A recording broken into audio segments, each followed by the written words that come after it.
नमस्कार, सुप्रभात। आप देख रहे हैं हमारा सांकेतिक समाचार। मैं हूं साइमा खान और मेरे साथ है मेरी सहयोगी मनीषा। नजर डाल लेते हैं हेडलाइंस पर। हेड्स ऑफ मिशंस कॉन्फ्रेंस में प्रधानमंत्री नरेंद्र मोदी हुए शामिल। भारत की वैश्विक भागीदारी को मजबूत करने पर की चर्चा। भविष्य के लिए भारतीय कूटनीति का रोड मैप तैयार।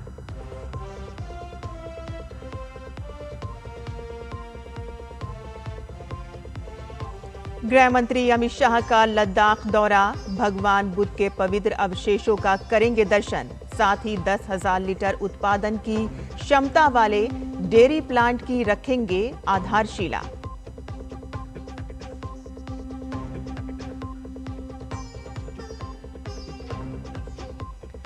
पश्चिम बंगाल में पोस्टल बैलेट को अलग करने की प्रक्रिया को लेकर टीएमसी का स्ट्रांग रूम के बाहर हंगामा। चुनाव आयोग ने किया स्पष्ट, सभी राजनीतिक दलों को पहले ही कर दिया गया था सूचित। नियम के तहत चल रही है प्रक्रिया। सभी स्ट्रांग रूम सुरक्षित और सील।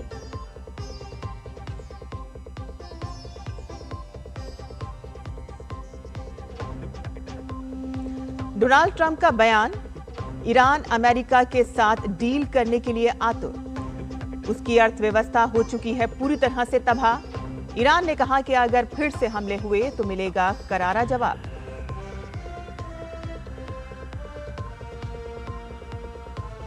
और थॉमस कप क्वार्टर फाइनल में आज भारत की टक्कर चीनी ताइपे से। जीत दर्ज कर सेमीफाइनल में जगह बनाने की होगी चुनौती।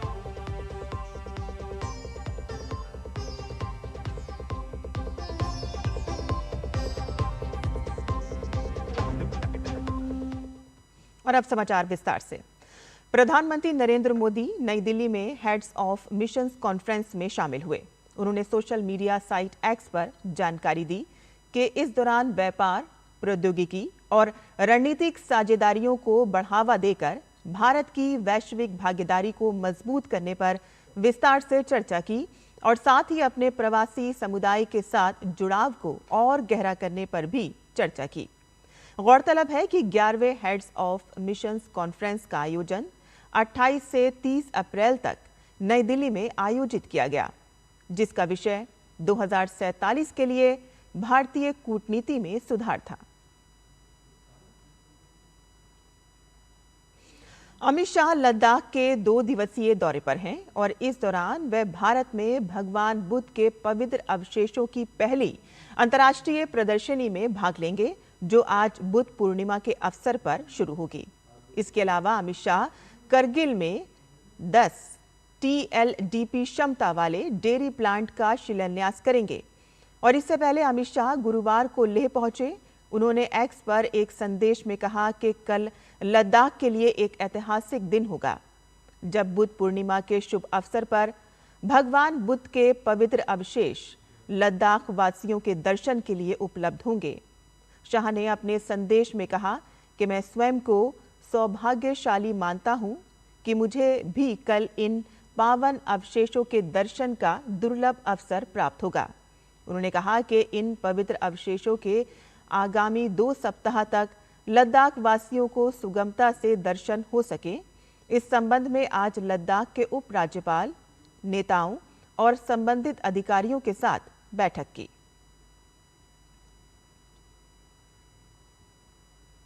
चुनाव आयोग ने स्ट्रांग रूम के अंदर बाहरी लोगों की मौजूदगी को लेकर तृणमूल कांग्रेस के आरोप को खारिज करते हुए दावा किया है कि पोस्टल बैलेट को अलग करने की प्रक्रिया सभी तय नियमों के अनुसार की गई है। राज्य के मुख्य निर्वाचन अधिकारी मनोज अग्रवाल ने कल देर शाम संवाददाता सम्मेलन में इन आरोपों को खारिज किया और पूरी प्रक्रिया के बारे में विस्तार से जानकारी दी। उन्होंने बताया कि खुदीराम अनुशीलन केंद्र में बने जिला स्ट्रांग रूम में पोस्टल बैलेट को अलग करने की प्रक्रिया 30 अप्रैल को शाम 4 बजे शुरू होनी थी, जिसकी घोषणा पहले ही की गई थी। साथ ही जवाबदेही सुनिश्चित करने के लिए उत्तरी कोलकाता के सभी जनरल ऑब्जर्वर से इस प्रक्रिया के दौरान मौजूद रहने का अनुरोध किया गया था। मुख्य निर्वाचन अधिकारी ने यह भी बताया कि रिटर्निंग अधिकारियों को पहले ही निर्देश दिए गए थे कि वे चुनाव लड़ रहे सभी राजनीतिक दलों के उम्मीदवारों और उनके चुनाव एजेंटों को इस बारे में सूचित करें ताकि अगर वे चाहें तो पूरी प्रक्रिया की सीधे तौर पर निगरानी कर सकें। मुख्य निर्वाचन अधिकारी ने स्पष्ट किया है कि कोई सीसीटीवी बंद नहीं किया गया। वहां के 7 ईवीएम के और 1 पोस्टल बैलेट स्ट्रांग रूम का सीसीटीवी फुटेज लाइव टेलीकास्ट किया गया। सभी ईवीएम से भरे स्ट्रांग रूम सुरक्षित और सील किए गए हैं। मतदान वाले परिसर में स्थित स्ट्रांग रूम के गलियारे में शाम 4 बजे से बैलेटों के अलग करने का काम चल रहा था और ये सब टीएमसी के शशि पांजा, कुणाल घोष और बीजेपी के नेता काली को दिखाया गया। 5 राज्यों में हुए विधानसभा चुनावों की गणना से पहले चुनाव आयोग ने मतगणना केंद्रों की सुरक्षा को अभेद्य बनाने के लिए अहम कदम उठाया है। आयोग ने अनधिकृत व्यक्तियों के प्रवेश को पूरी तरह से रोकने के लिए क्यूआर कोड आधारित फोटो पहचान पत्र प्रणाली शुरू की है। नई व्यवस्था 4 मई को पश्चिम बंगाल, असम, केरल, तमिलनाडु और पुडुचेरी में होने वाली मतगणना के साथ ही लागू हो जाएगी।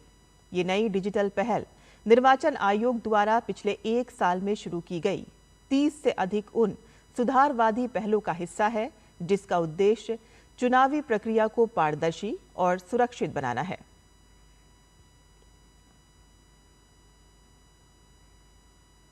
आज बुद्ध पूर्णिमा है। देश भर में भगवान बुद्ध की 2570वीं जयंती के अवसर पर विशेष आयोजन हो रहे हैं। आज ही के दिन भगवान बुद्ध का जन्म, ज्ञानोदय और महापरिनिर्वाण हुआ था। भगवान बुद्ध का जन्म नेपाल के लुम्बिनी में हुआ था और इस दिन विशेष रूप से बौद्ध मठों और मंदिरों में पूजा, उपासना और ध्यान साधना की जाती है। साथ ही बुद्ध के सिद्धांतों और उनके उपदेशों का पालन करने की शिक्षा दी जाती है। बुद्ध पूर्णिमा के अवसर पर राष्ट्रपति द्रौपदी मुर्मू ने देशवासियों को शुभकामनाएं दी। उन्होंने कहा कि बुद्ध पूर्णिमा के शुभ अवसर पर मैं सभी नागरिकों और दुनिया भर में भगवान बुद्ध के फैले अनुयायियों को हार्दिक शुभकामनाएं और बधाई देती हूं। देश में आज से डिजिटल गेमिंग के सेक्टर में नया अध्याय शुरू होने जा रहा है। केंद्र सरकार द्वारा अधिसूचित ऑनलाइन गेमिंग प्रोत्साहन और विनियमन नियम 2026 आज से प्रभावी हो जाएगा। ये नियम देश में अवैध सट्टेबाजी और मनी गेम्स पर लगाम लगाने के साथ साथ ई स्पोर्ट्स के लिए एक सुरक्षित माहौल तैयार करेंगे। नए नियमों के तहत सरकार ने स्पष्ट कर दिया है कि किसी भी प्रकार का ऑनलाइन मनी गेम जिसमें दाव लगाना या मौद्रिक लाभ की अपेक्षा शामिल हो पूरी तरह से प्रतिबंधित होगा और इन खेलों के विज्ञापन और प्रचार पर भी रोक लगा दी गई है।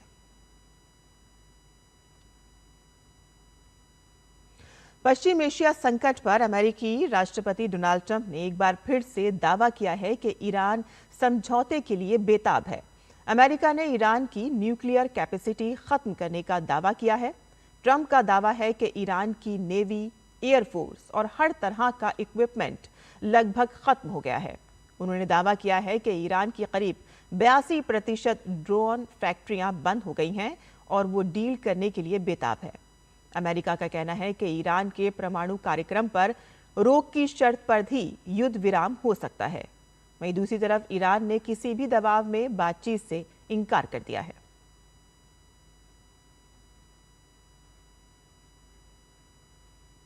भारत आज थॉमस कप क्वार्टर फाइनल में चीनी ताइपे की मजबूत टीम से भिड़ेगा, जहां उसकी नजर दूसरे खिताब पर टिकी है। 2022 में ऐतिहासिक खिताब जीतने के बाद भारतीय टीम एक बार फिर से नॉकआउट चरण में दमदार प्रदर्शन को तैयार है। ग्रुप ए में दूसरे स्थान पर रहते हुए भारत ने कनाडा और ऑस्ट्रेलिया को हराया, जबकि चीन से करीबी मुकाबले में हार मिली। भारतीय टीम की उम्मीदें लक्ष्य सेन पर टिकी होंगी, जिन्हें टीम को मजबूत शुरुआत देनी होगी। आयुष शेट्टी शानदार फॉर्म में है और लगातार 3 जीत के साथ टीम के भरोसेमंद खिलाड़ी बनकर उभरे हैं।